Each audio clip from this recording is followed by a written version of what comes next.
A gente, na semana passada, falava sobre a derrubada da MP dos impostos e há uma preocupação muito grande por parte do governo de como vai fechar as contas. Hoje tem uma reportagem interessante do Felipe Pereira e da Amanda Freitas aqui no UOL e que revela que o governo estuda mexer no IOF, nas BETs e nas emendas parlamentares para compensar essa perda bilionária com a derrota da MP dos impostos na Câmara na semana passada. O plano agora é fatiar as medidas arrecadatórias. Dessa forma, a pressão contrária seria dividida e tornaria a aprovação menos difícil. O objetivo é recuperar a perda de 35 bilhões de reais em arrecadação. A gente convidou um economista a estar conosco aqui nessa manhã e trazer a análise sobre por onde é possível ir, né? Como fechar esse rombo, como fechar as contas. É o Lauro Gonzalez, que é economista, professor, está aqui conosco. Olá, professor, bom dia, seja bem-vindo. Oi, Fabiola, bom dia. Bom Muito dia, obrigado pelo convite. eu que agradeço. Vamos lá, professor, para onde o governo pode correr? Qual é o melhor caminho? Essa é uma pergunta complexa, né? Porque envolve variáveis políticas. Essencialmente, vocês deram várias pistas aí. Eu me lembro de ter participado de um programa aqui no UOL há algumas semanas e eu dizia o seguinte, que do ponto de vista estritamente econômico, planilha, entenda-se aqui, as contas são fechadas muito facilmente, né? Porque a alocação é feita automaticamente, assim, fazendo o copia e cola de uma célula para outra. Me parece que, no caso, eu li essa matéria muito interessante, de fato, porque eu acho que houve um erro aí de tentar colocar muita coisa dentro de uma mesma cesta. Acho que a retomada da negociação em torno do IOF me parece, enfim, das medidas do IOF, me parece o caminho de menor resistência nesse momento, tenho a impressão. Ainda que o IOF seja um imposto que não é bom, né? Ele não deveria ter uma natureza arrecadatória, mas sim um imposto de natureza regulatória. Agora, nós, na situação atual, diante do contexto atual, as contas vão ser fechadas, estamos falando basicamente do curto prazo, estamos falando do ano de 2026, em fechar essas contas em 2026, porque eu me encontro mesmo com soluções estruturais só em 2027. Agora, eu tenho esperança, por exemplo, como quem acompanha nos estudos que eu faço aqui sobre baixa renda e inclusão financeira, a questão das bets, por exemplo, é uma pena muito grande se nós não enfrentarmos essas questões, né? Porque se trata de um imposto que seria muito bem-vindo, não somente do ponto de vista arrecadatório, mas do ponto de vista também de alocação de recursos, do ponto de vista até de condução de várias políticas públicas, inclusive de saúde, né? Então, tem algumas questões que a gente está discutindo a toque de caixa e que precisam ser discutidas de maneira mais estrutural.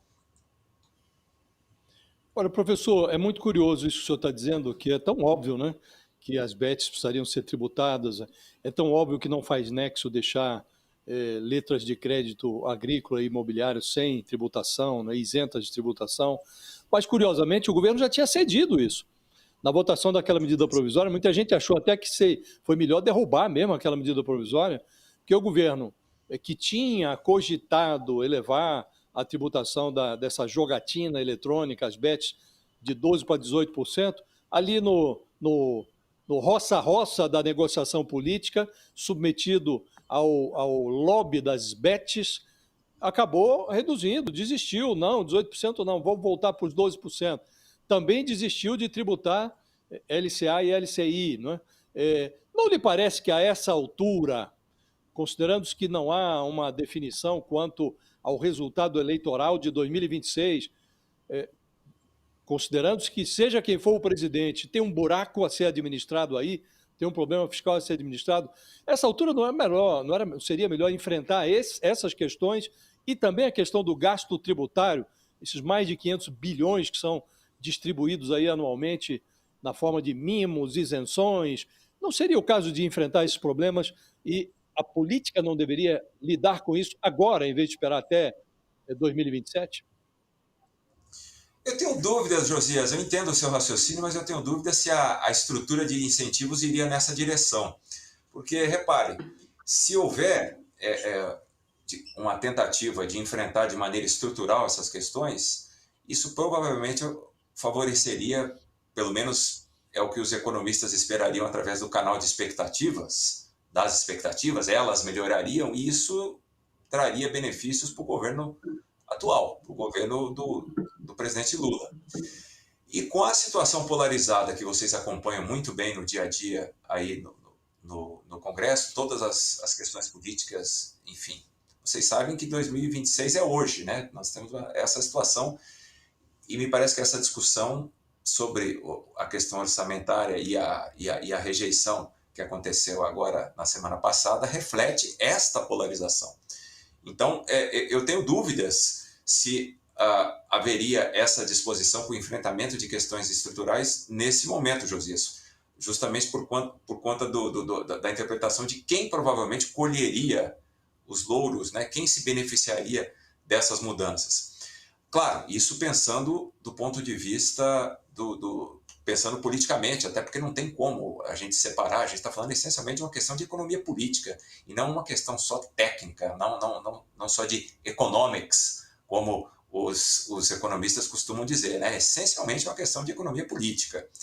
Por exemplo, essa questão das bets que você fez, isso para mim é o óbvio ululante, né? Que nós estamos diante de um problema seríssimo e já tem, me parece, grupos de interesse organizados e fortes que estão percebendo esse problema. O varejo, a própria Febraban está percebendo que a questão das bets está afetando negativamente a inadimplência, ou seja, uma regulação e uma tributação que dê conta disso seria tanto uma forma de arrecadação, sim, mas também uma forma de lidar com outros problemas e com, assim, a acepção do termo da política pública preocupada com o bem-estar social, com o bem-estar da população.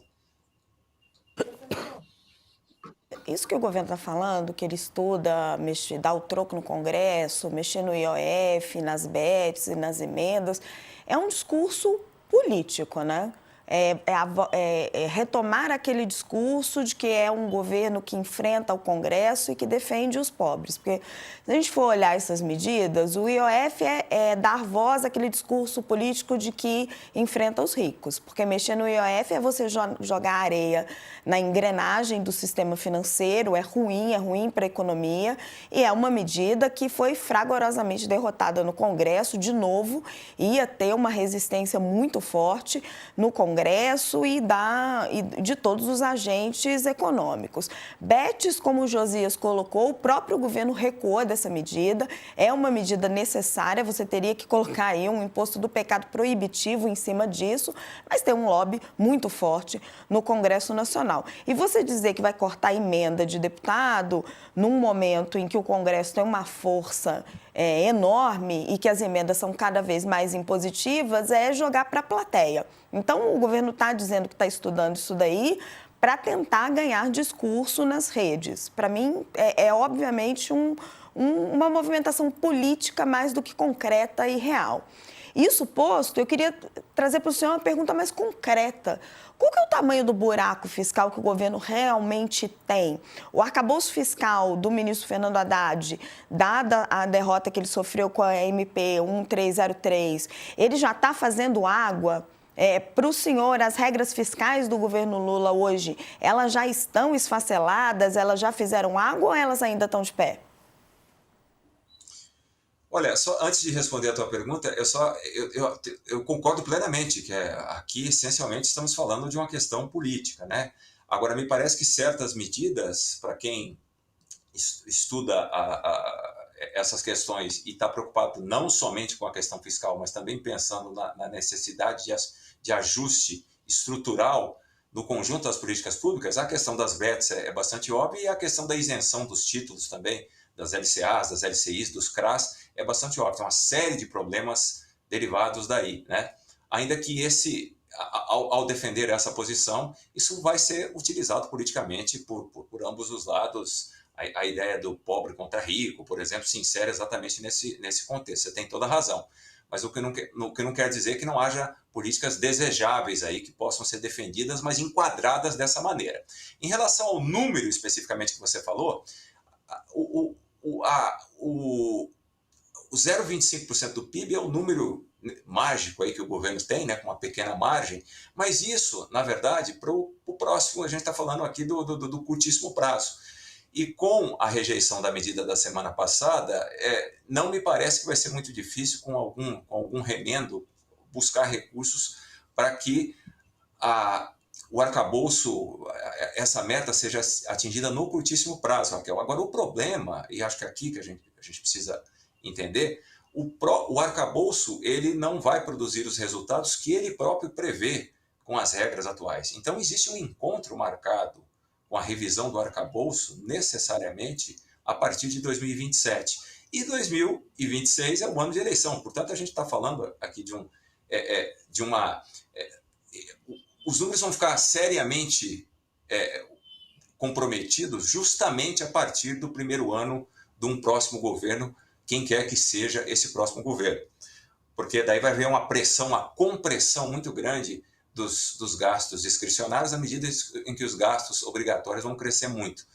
No limite, seria possível até pensar nos anos futuros, se nada for feito, num shutdown o shutdown que acontece nos Estados Unidos. Não é exatamente igual, mas dessa maneira.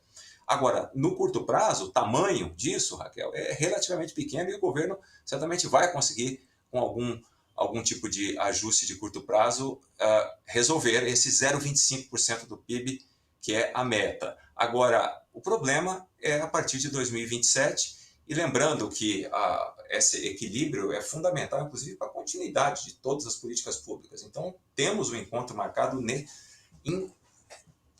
inevitavelmente com o ajuste fiscal, com novas regras e aperfeiçoamento do arcabouço em 2027. Fiscal armada para o próximo presidente da República, seja ele quem for. É isso, professor? Exatamente.